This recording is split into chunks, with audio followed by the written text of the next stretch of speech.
Welcome to Courageous Conviction. Remember that Jeff and I record each Saturday 5 episodes. So please hit the like button, subscribe so you catch all 5 episodes. We usually start out with one theme or topic. We have to go down a lot of rabbit holes to really understand it. Some things are more sensitive than others right now, what's going on in the world. So hit the like button, subscribe, and let's jump into this video.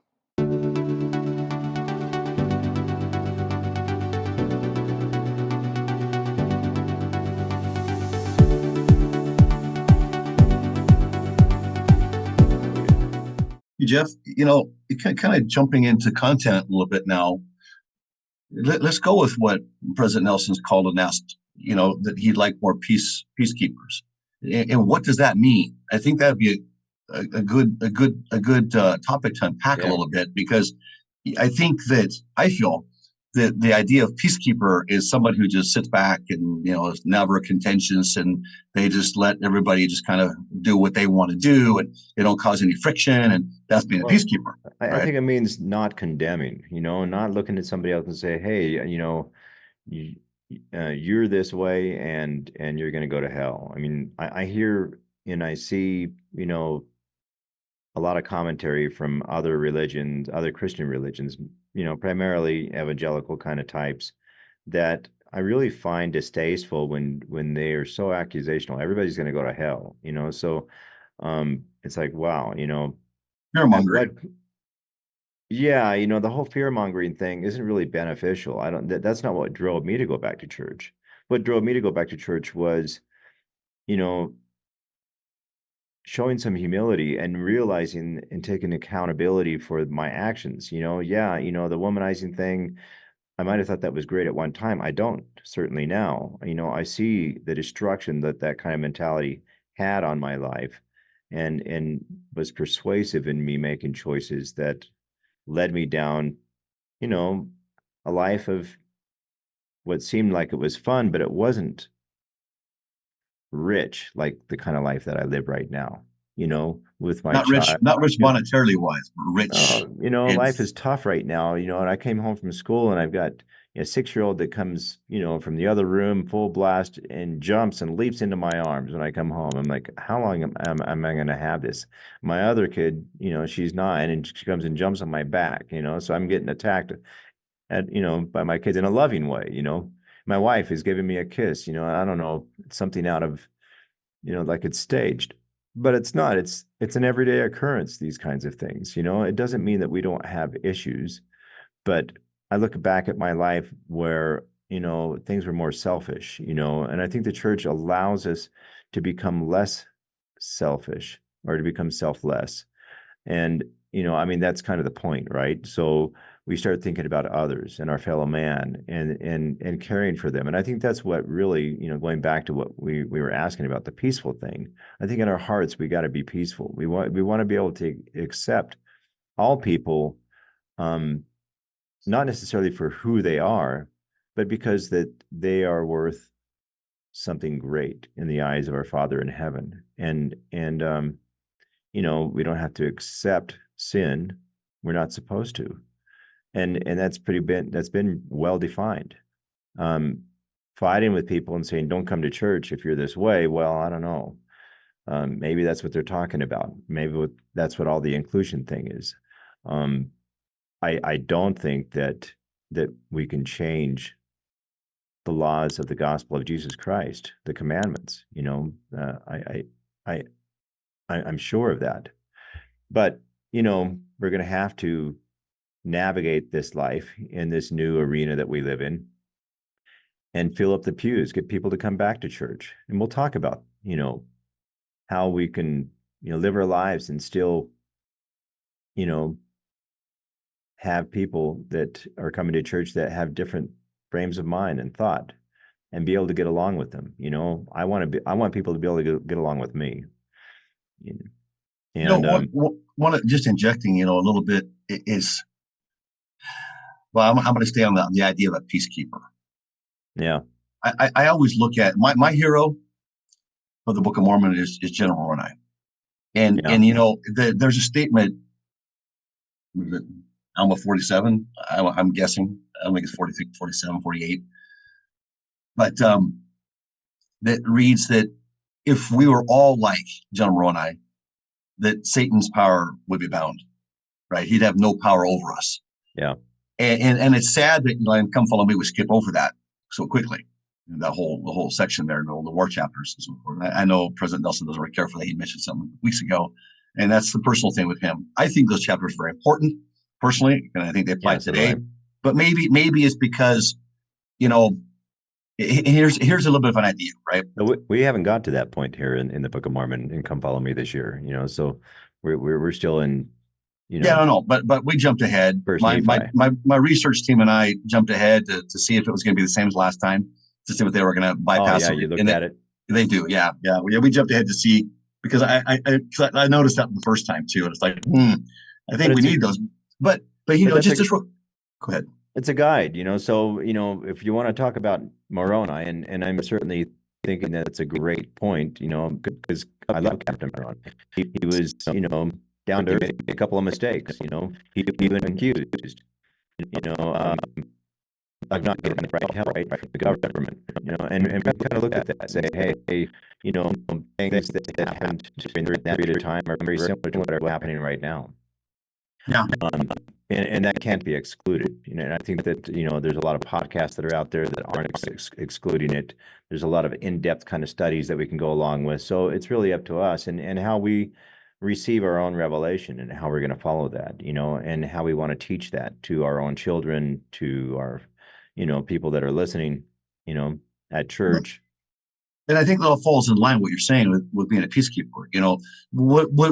Would you classify General Moroni, and I say general because he was the chief captain, right? Yeah. He was the captain of the captain, so he's the general.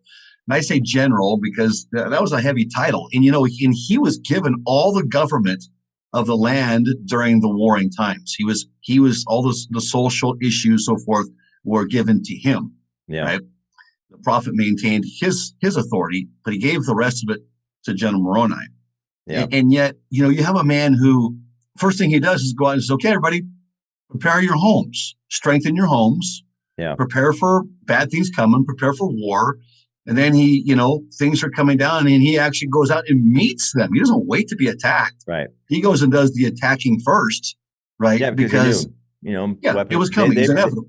They prepared, they prepared for war, they didn't believe that concept that, you can't simultaneously prepare for war and avoid war, they knew that war was unavoidable, because the Lamanites were stirring up, they were angry. They wanted to, kill him, and something had to be done, Well, I'm a firm believer that Satan's tactics were no different then as they are now, that the Nephites were infiltrated by Lamanite faithful, if you will, right? That ideology, because basically for both of them, it was like a religion, like it is today. We're divided with this whole woke issue and everything that includes, because it's, woke is the monster, and it's got all these different heads, LGBTQ, climate change and all this, right? So we're being fed all this deceptive lies. And in fact, yesterday, I'm not going to jump off a little bit and come back to this. So help me come back to this, because I have a habit of going off and then keep going off, and then it takes me forever to get back. But I was just listening to a review from the Davos meeting at the World Economic Forum this last month, right, in January. They meet every January.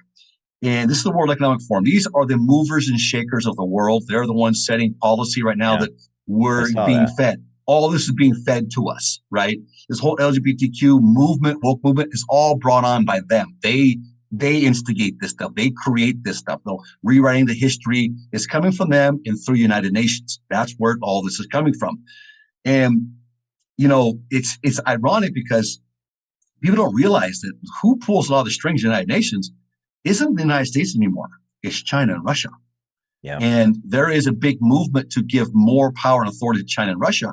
And the World Economic Forum aligns with these countries. It's a communist agenda. It's a Marxist agenda, if you will. Absolutely, because go ahead. You go ahead. Go ahead, bud. Well, the Marxist agenda, the whole idea of doing away with religion, right? Because Marx, propagated the idea that religion was the bad thing. If that's the opiate of the world is, religion, and if they could get rid of that, then everything was going to be peachy. That and with the private world of property, right? communism. Right. Yeah. Take away private property and take away religion, and government has got full control. And that's why, we believe in the Second Amendment. That's why we believe in religious freedom and freedom of speech. And those things cannot be taken away. That's why our Constitution has to be guarded and protected. Now, in the arena that our leaders of the church have to deal with, these are the people that they're dealing with. And we are a global church. We're not, one state, Utah, where all the members are at now. Now the majority of the members are outside of the church or outside of the country, and our own country has vastly changed. You see steeples everywhere and temples everywhere, no matter what state you go to. And, so this is a global church. But let me jump back, Jeff. Let me jump back to Yeah. the World Economic Forum. I want to make that point before we go, where I know where you're going to go with this. But what I want to say is that I sent you a video too of the rundown on it, and Yeah. that's a very reliable source, and that's very important too for our listeners. You need to find good sources of information, right? Because there's a lot of what they call, I don't know where that word disinformation came out. Misinformation would be more of a proper term. I think it's just lies. Propaganda is what it is. Right. And our church always taught that we never confide in governments. We need government because that's the law of the land, right? And one that defends the freedoms is the government that we support the most.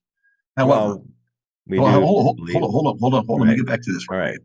So the World Economic Forum, their whole platform, because they've been discovered now, people are realizing who they are. Podcasters, I had a previous podcast before YouTube decided to ban it because I was exposing these things. Other podcasters were successful, bigger. And, one podcaster I like to listen to has really come a long way, and I watched him progress and his eyes open. And I like to listen to him because he is very confident, but if he gets something wrong and people can correct him, he's humble enough. He says, "Hey, I was wrong." Yeah. And I like that. I want people that believe in God. And that's what the prophet said too. Here's the criteria. Listen to people. Don't listen to non-believers.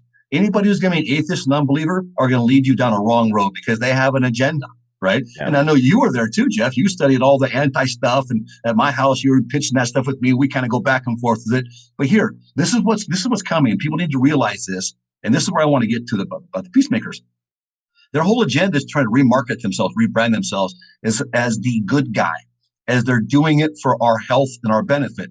Well, we have to remember something, though, please, that Lenin and Stalin were also doing everything for the health and benefit of Russia at the time, right? To remove the Tsar and take over as they did. And I don't think there's anybody next to Stalin or Mao that have walked this earth that were as horrible as they were. Maybe Xerxes did, years ago. Right.